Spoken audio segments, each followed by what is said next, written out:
आरंभ भी किया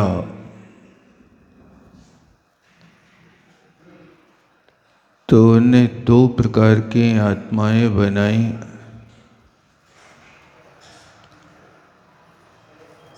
मंगलाचरण के बाद कहा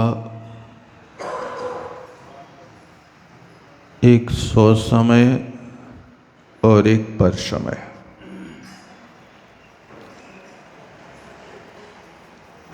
सो समय का अर्थ होता है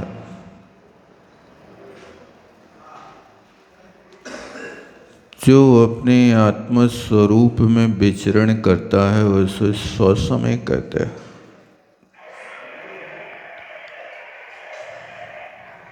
और जो उससे नीचे की अवस्था है उसको परसमय कहते हैं। यहाँ से प्रारंभ समय सार किया,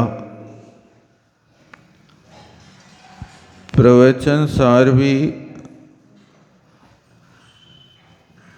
यहाँ प्रारंभ करते हैं तो सबसे पहले कहते हैं चारित्रम खलु धम्मो, क्योंकि ये चारित्र की मुख्यता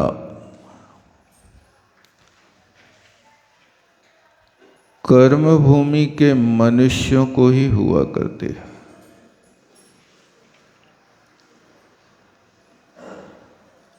अन्यत्र ये अवसर प्राप्त नहीं होता।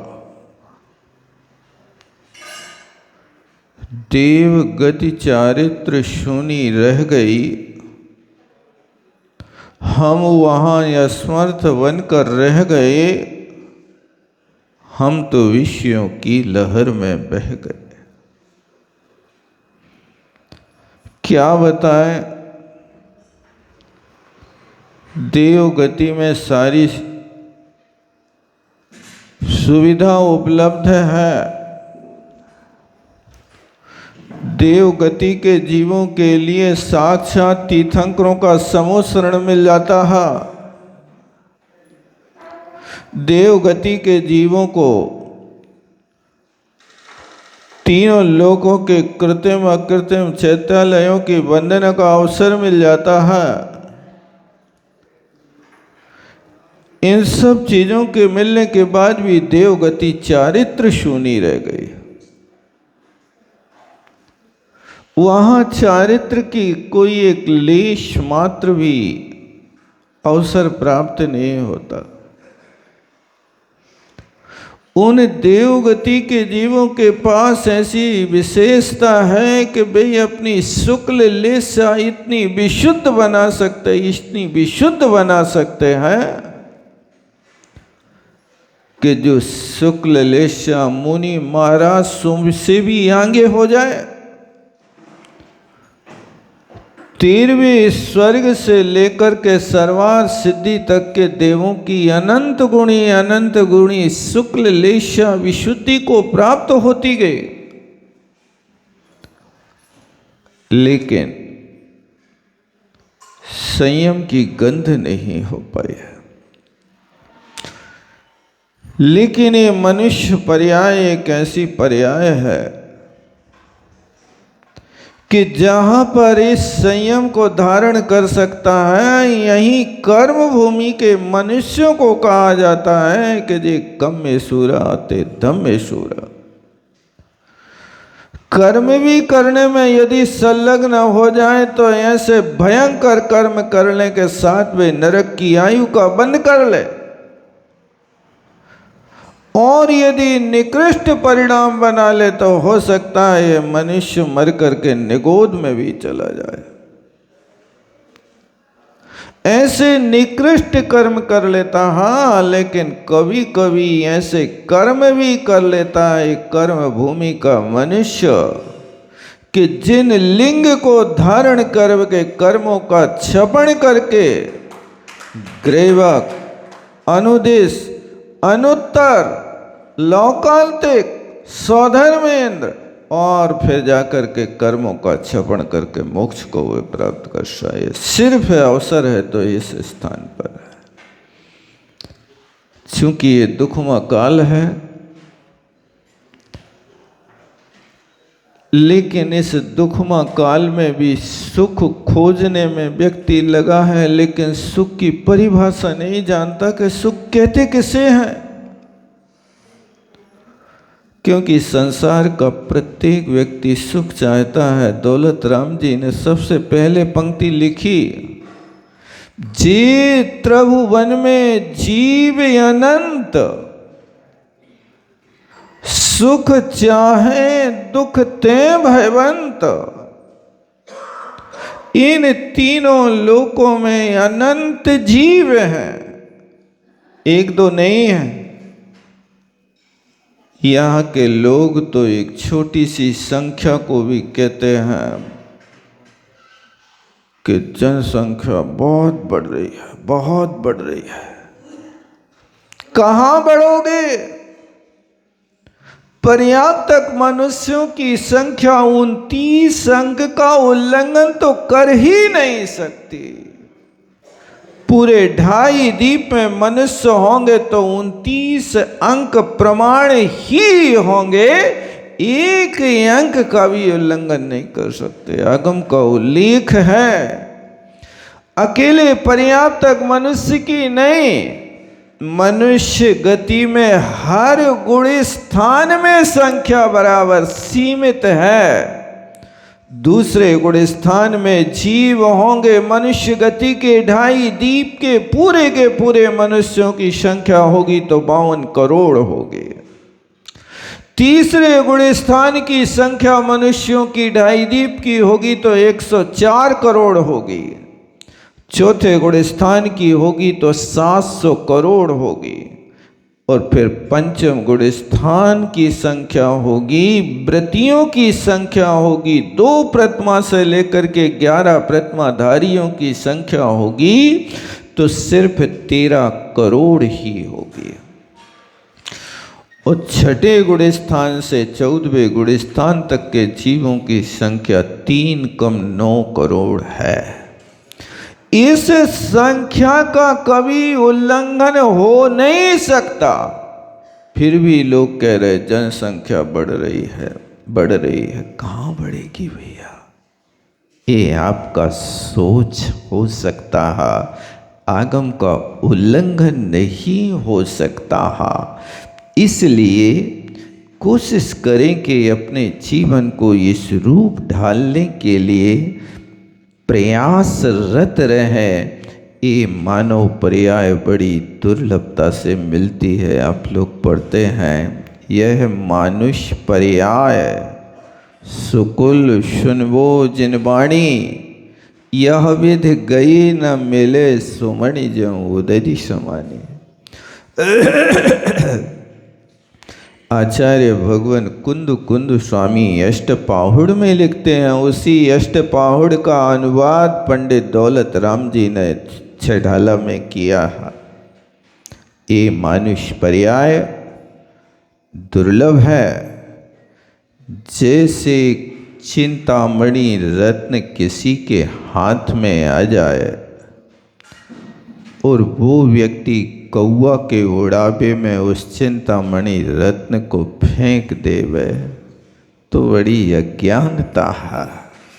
इसी तरह ये चिंतामणि रत्न की तरह ये पर्याय मिली और विषय भोग में, लड़कों बच्चों के पालने में, दुकानदारी में निकलती जा रही है।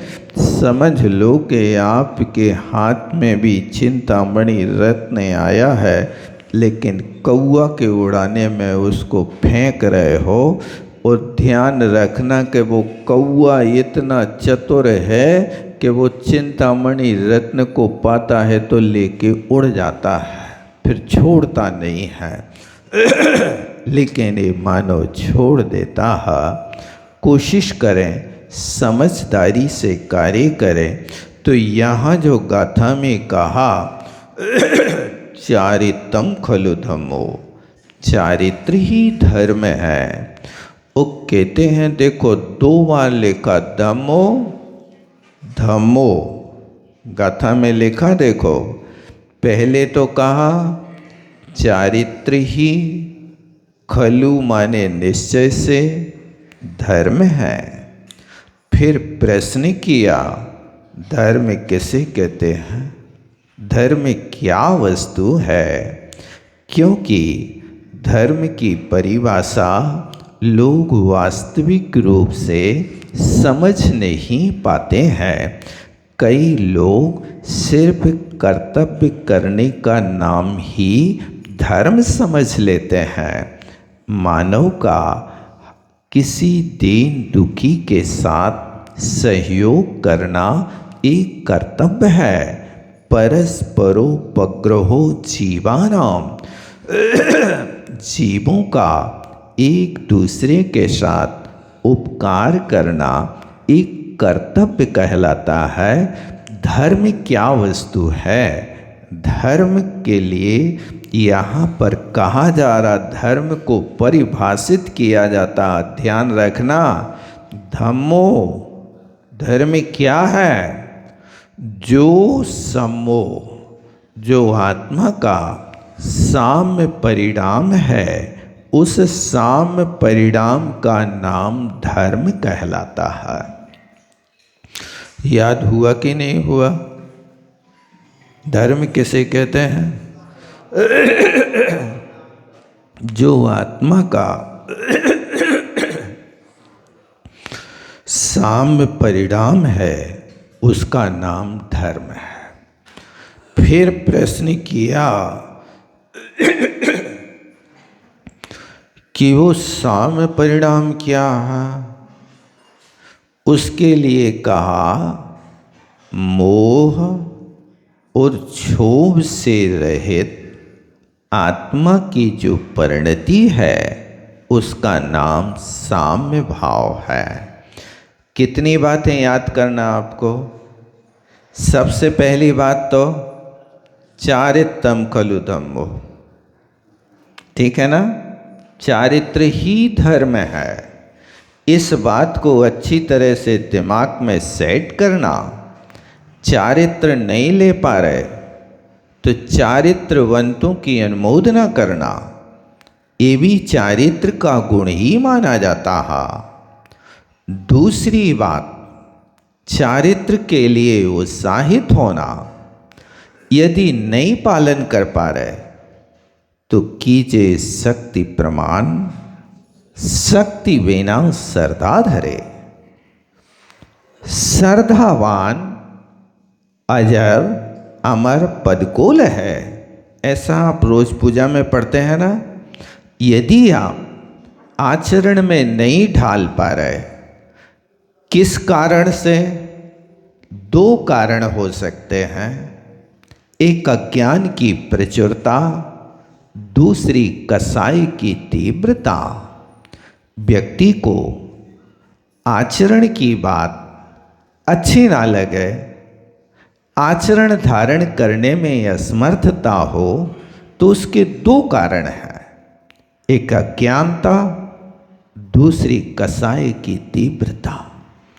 जहाँ कसाई की तीव्रता होती है, वहाँ पर व्यक्ति को अच्छी बात गले नहीं उतरती है।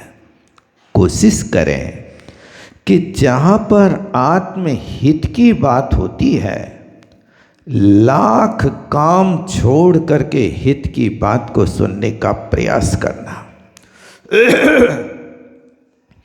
और उस हित की बात को सुन करके फिर एक उपदेश दिया, हे आत्मन, लाख बात की बात यही निश्चय और लाओ, तोर सकल जग दंद फंद।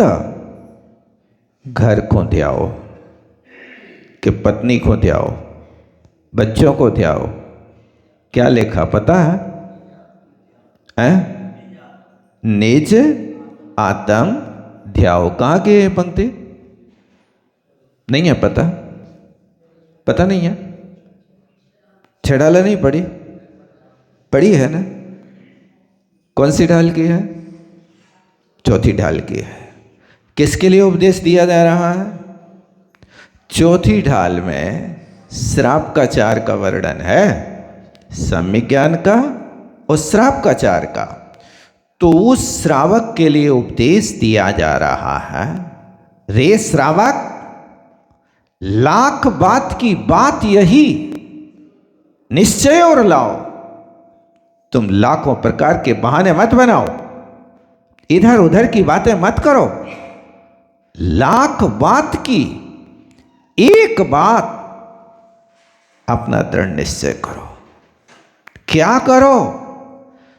तोड़ सकल जगदंड, तोड़ सकल जग फंद, निजातम ध्याओ। जगत के सारे दंड और फंद, इनको छोड़ करके निजात्मा का ध्यान करो। ये बात मुनि महाराजों के लिए नहीं लिखी है, आपके लिए लिखी है। देख लेना, 6 ढाला की चौथी ढाल है। सम्यक ज्ञान का वर्णन पूर्ण होने के बाद श्रावक को यह उपदेश दिया जा रहा, रे मानव, तुम संसार के जग के दंड और फंद, दंड फंद समझते क्या कहलाता? दंड माने होता द्वंद्व। द्वंद्व माने दो लोगों के बीच में जो टकराहट होती है, उस टकराहट का नाम होता है द्वंद्व। और फंद यानी फंसते जा रहे हैं, फंसते जा रहे हैं।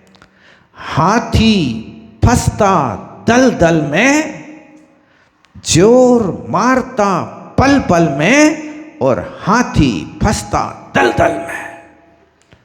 हाथी कीचड़ में फंस गया, बार बार उस कीचड़ से निकलने के लिए हाथ पैर हिला रहा है, बार बार पुरुषार्थ कर रहा है,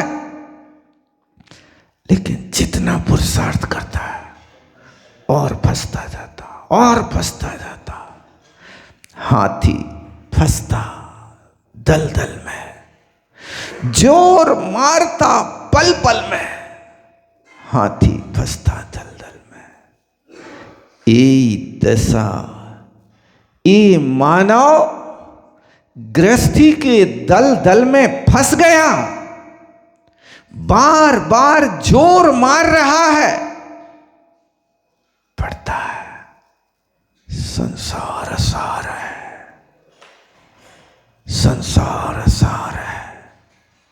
ऐसा रोज पड़ेगा, लेकिन कब पड़ेगा? जब तुम्हारे परिवार के लोग तुम्हारा साथ नहीं देंगे, तब पड़ेगा। संसार सार है। और काश तुम्हारा बेटा आज्ञा माने, पांव दबाए, तुम्हारी बहू तुम्हें रोज ठड़ूला और पुड़ी खिलाए, तो तुम नहीं कहते कि संसार असार, फिर तो कहते स्वर्ग तो यहीं बसो। दुनिया में कुछ भी होवे, हमारे घर में तो स्वर्ग बसा है। लड़का आज्ञाकारी है, बहू बिल्कुल इशारे पे नाचती है। अब काहे को घर छोड़ना, बताओ? जब स्वर्ग तुम्हारे घर में बस गया, तो उस स्वर्ग को छोड़ के कोई जाएगा कि नहीं जाएगा? लेकिन ध्यान रखना बेटा, स्वर्ग वासियों ही के लिए लिखा है, तहते चय थावर्तन धरे, यूं परिवर्तन पूरे कर। ये पंक्ति लिखी कि वहां से चला, कहां से? स्वर्ग से, नरक से नहीं। नरक से तो निकला तो मनुष्य त्रियंच हो गया। नार की जीव कभी मर करके स्थावर नहीं होता, नार की जीव मर करके कभी त्रसों में यानी 2 इंद्री, 3 इंद्री, 4 इंद्री असंगियों में उत्पन्न नहीं होता। नार की कभी समूर्छनों में उत्पन्न नहीं होता। लेकिन देवगति की ये दशा है कि वहां से निकला और स्थावरों में हो गया। गर्भ जन्म भी नहीं, समूर्छनों में, त्रसों में नहीं, असंगी में नहीं, एक इंद्रियों में चला गया। बस इतना है कि स्थावरों में जाएगा तो अग्नि कायिक और वायु कायिकों में नहीं जाएगा। जब तुम्हें घर में लगने लगे कि हमारे घर में स्वर्ग बसो है, तो ये पंक्ति 6 ढाला की पहली ढाल की अंतिम पंक्ति है। तहते जय थावर तन धरे, यों परिवर्तन पूरे करे। वहां से चलो बेटा, वो लौट के बुद्धू बन गए। मनुष्य पर्याय में शुभ परिणाम से कम पीत लेसा के परिणाम से, अति विशुद्ध परिणाम से देवायु का बंध किया था। देवायु का बंध लड़ाई में नहीं होते, झगड़ा में नहीं होते। देवायु के बंध का कारण पढ़ लो तत्वार सूत्र में। सराग संयम, संयमा संयम, अकाम निरा, बाल तपांसी दैवस्स। सराग संयम के परिणाम हो, संयमा संयम के परिणाम हो, बाल तप हो, कसाई की मंदता हो, शांति का परिणाम हो, तब कहीं जाकर के देवायु का बंध होता है। ऐसे सस्ते भावों में नहीं होता भैया, बहुत पुरुषार्थ करना पड़ता है और वहां से चलता है, एक इंद्रियों में उत्पन्न हो जाता है। इसलिए दौलत राम की पंक्ति को याद रखना। तोर सकल, 1 2 नहीं, क्या लिख रहे हैं? सकल माने सारे दंड फंद। जैसे उस अंजन चोर ने सकल दंड फंद उस सीके के सारे एक चाकू की धार से काट दिए, ऐसे सकल फंद कहलाते हैं। उस फंद को छोड़ और द्वंद्व को छोड़, जो राग देश की बेतरड़ी में प्रतिपल डूब रहे हो, कर रहे हो, उसको छोड़ने का प्रयास करो। मामला तो कठिन है, घबराना नहीं, बस शांति से सुन लेना। ये भी निर्जरा का कारण है, नहीं तो तुम रणांगन छोड़ के भागने लगो कल से के भैया अपने बस की बात नहीं है। हम तो तुम्हें सिर्फ बता रहे हैं कि मार्ग ये है, जचे तो लेना, नहीं जचे तो कोई बात नहीं। बाजार में हर प्रकार की वस्तु रखी रहती है, क्या जरूरी है हर चीज़ लेंगे? तुम्हारी जो प्रयोजन की हो तो ले लो, नहीं हो तो ना लो। मैं नहीं कहता तुम लेना, बस इतना समझना कि आत्मा का अहित करने वाला क्या है। पड़ोसी है कि हम स्वयं हैं। इसलिए आत्महित हेतु विराग ज्ञान ते लखें आपको कष्टदान। आत्मा के हित के कारण तो वैराग और ज्ञान है, उन्हीं को कष्ट का कारण मान रहा है। इसलिए देखो, अब धर्म की परिभाषा बना रहे हैं। पहले तो कहा चारित्र धर्म है, अब फिर प्रश्न किया धर्म क्या है, किस चिड़िया का नाम है? उस धर्म के स्वरूप को समझने के लिए कहा सम्मोह, साम्य परिणाम धर्म है। साम्य किसे कहते हैं बता दो। देखो प्रश्न पे प्रश्न आचार्य कुंद कुंद स्वामी प्रवचन सार में ये प्रारंभ में ही कर रहे हैं। इतने प्रश्न खड़े क्यों कर दिए? इसलिए कर दिए कि अनादि काल से भटकती आत्मा को धर्म का स्वरूप पता ही नहीं है, धर्म क्या है। इसलिए धर्म के स्वरूप को बताना चाह रहे हैं। तुम्हें धर्म चाहिए, मोक्ष चाहिए तो ध्यान रखना, निर्वाण चाहते हो तो धर्म मत छोड़ना, और शांति चाहते हो तो व्यर्थ मत बोलना।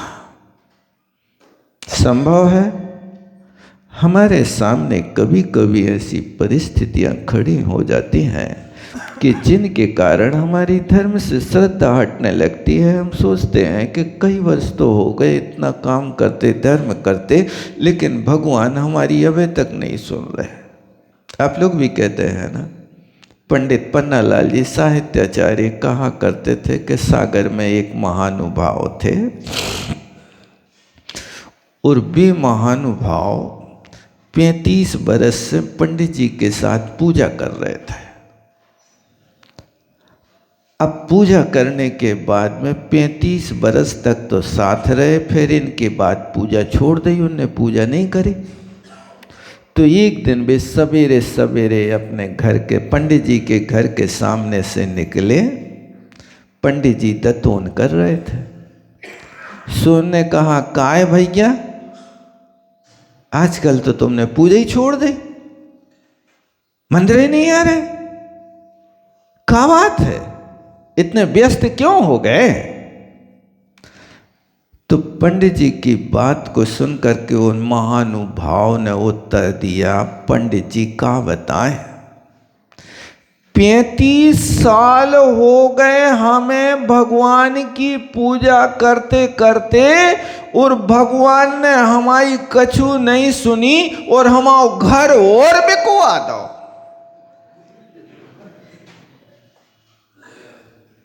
सही उत्तर दे रहा वो आदमी,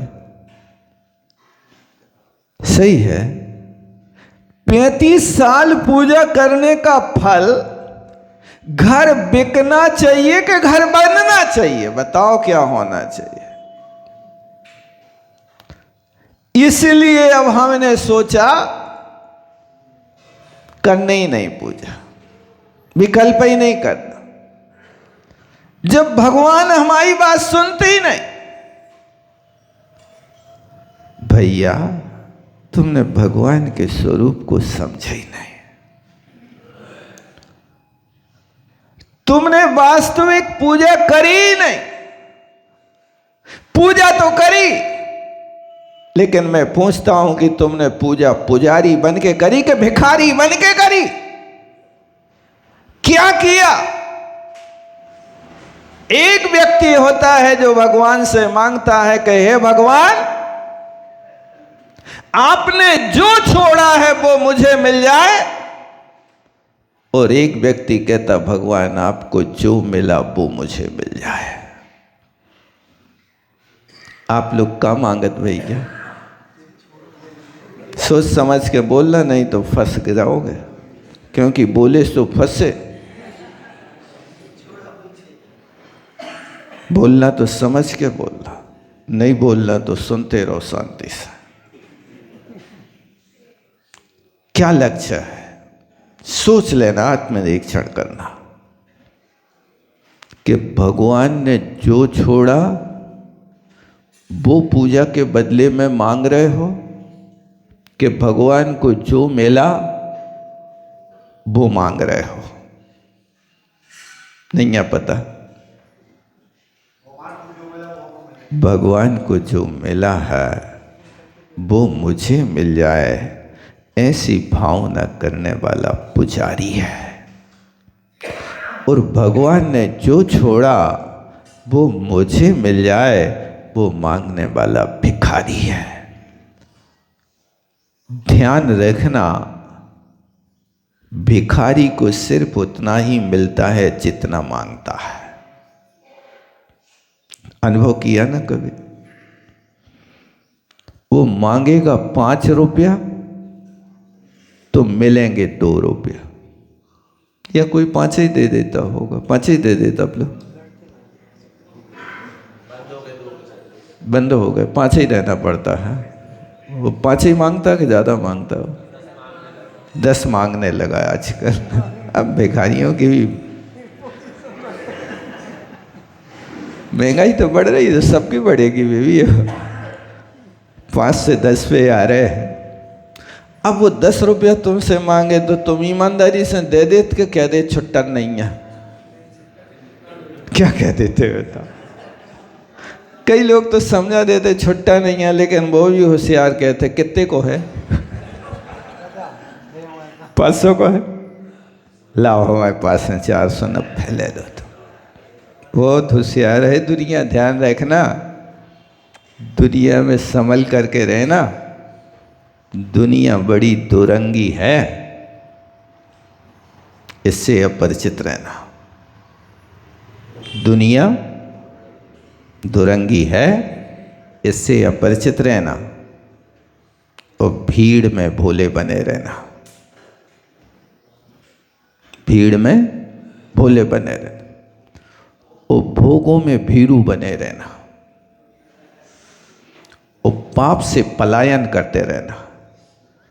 और पुण्य का पालन करते रहना। तुम्हारा जीवन बड़ा सुखी होगा। फिर से बोलो, याद रहेगा कि नहीं रहेगा? दुनिया दुरंगी है, इससे अपरिचित रहना। याद हो गया? दुनिया दुरंगी है, इससे अपरिचित रहना। और भीड़ में भोले बने रहना। कुछ नहीं जानता है, बहुत सुखी रहोगे। भीड़ में भोले बने रहना और भोगों में भीरू बने रहना। जब भोग सामग्री सामने आए ना, भोग बुरे भव रोग बढ़ावे, बैरी हैं जग जी के। यहाँ पर कोई भोग सामग्री हाथ लगाई, हाथ कांपने लगे। जैसे कोई बड़ी राशि देने में हाथ कांपते ना, ऐसे ऐसे हृदय कांपता है। ऐसी उस भोग सामग्री को पाकर के जैसे ही तुम इष्ट वस्तु में हाथ लगाओ तो याद रखो, भोग बुरे भव रोग बढ़ावे, बैरी हैं, बैरी हैं जग जी के, जगत के सब जीवों के बैरी है। इनसे मित्रता करना ठीक नहीं। तो कब भूखे रहे आए? भूखे रहने की बात कहाँ कह रहे? भूखे नहीं रहना, भोजन तो करना, दवाई समझ के। क्योंकि आप यहाँ भगवान के यहाँ बोलते ना, बाबर फेनी गोंजा याद घृत में लेत पकाई। सो ये सब बाबर फेनी गोंजा जो पकवान बनाए ना हमने, वे सब तुम्हारे चरणों में हम चढ़ा रहे हैं। और हम तुमसे बस वरदान मांग रहे कि तुम हमारी भूख हर लो। ये कहते हैं ना, क्षुधा रोग विनाशनाय नैवेद्यम निर्वपामीति, ऐसे ही कहते हैं ना। यानी आप जो बाबर फेनी गोंजा आदि अच्छी बढ़िया बढ़िया सामग्री बनाई है ना, वो सामग्री भगवान के चरणों में काय के लाने चढ़ा रहे? काय के लाने चढ़ा रहे बताओ? क्षुधा रोग है कि भोग है? रोग है ना। तो उस क्षुधा रोग को नाश करने के लिए अब जो वस्तु देंगे वो दवाई होगी कि मालपुआ होगा? दवाई है। तो जब भी आप उसका सेवन करो तो दवाई की तरह करो। दवाई कितनी खाते हैं? मुट्ठी भर के कि ये टैबलेट के आधी टैबलेट? कितनी खात? महाराज थोड़ी थोड़ी लेत हो। दवाई कितनी कितनी लेत हो बताओ? एक टैबलेट खात हो और एक गिलास दूध फटकार जात हो। बहुत गर्म है तो दूध गर्म नहीं, दवाई करा, माथा गर्म है। तो यहाँ पर आप एक दवाई को 7:15 बज गए, अब से तय रखते बोलो आचार्य गुरु देशा जावाणी के ज्ञान से सूझ लो कालो।